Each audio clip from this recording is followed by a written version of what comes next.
আমার প্রিয় বন্ধুকেই জীবনসঙ্গী হিসেবে পেয়েছি, এই অনুভূতি শেয়ার করেছেন দক্ষিণ ভারতীয় সুপারস্টার বিজয় দেবরাকোন্ডা। ২৬ ফেব্রুয়ারি রাজস্থানের উদয়পুরে তেলেগু রীতিতে সম্পন্ন হওয়া বিয়ের ছবি প্রকাশ্যে আনেন দক্ষিণ ভারতীয় তারকা জুটি বিজয় দেবরাকোন্ডা ও রাশমিকা মান্দানা। দীর্ঘ জল্পনার অবসান ঘটিয়ে ফ্যানদের জন্য উন্মুক্ত হওয়া এই ঝলক ভক্তদের চোখ আটকে দিয়েছে।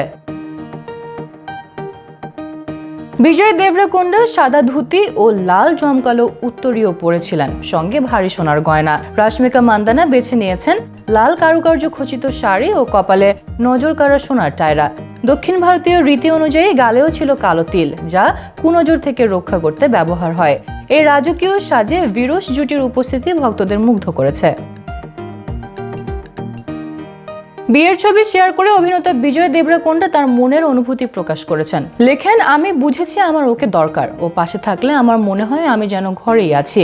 আমি আমার প্রিয় বন্ধুকে জীবনসঙ্গী হিসেবে পেয়েছি।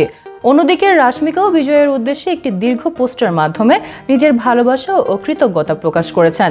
এর আগে বিভিন্ন সাক্ষাৎকারে বিজয়কে নিয়ে কথা উঠলে রাশমিকা এড়িয়ে গেলেও বিয়ের দিনে মনের সব কথা উজাড় করে দেন তিনি।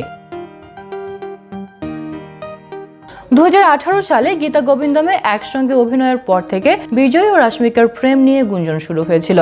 ভক্তদের কাছে এই জুটি বিরস নামে পরিচিত। তাদের বিয়ের অনুষ্ঠানে দুই পরিবারের উপস্থিতিতে তেলেগু রীতি মেনে আনুষ্ঠানিকতা সম্পন্ন হওয়া ছাড়াও কনের ঐতিহ্য মেনে কর্ণাটকের কোডাভা রীতিতেও অনুষ্ঠানটি সম্পন্ন হয়েছে। বর্তমানে বিয়ের ছবি সোশ্যাল মিডিয়ায় ভাইরাল হয়ে ভক্তদের মধ্যে উচ্ছ্বাস সৃষ্টি করেছে। রাজকীয় সাজ, আবেগঘন মুহূর্ত এবং আন্তরিক অভিব্যক্তি সব মিলিয়ে বিজয় ও রাশমিকার বিয়ে যেন এক আদর্শ তারকা গল্প হয়ে উঠেছে, যা ভক্তদের হৃদয়ে ছুঁয়ে যাচ্ছে।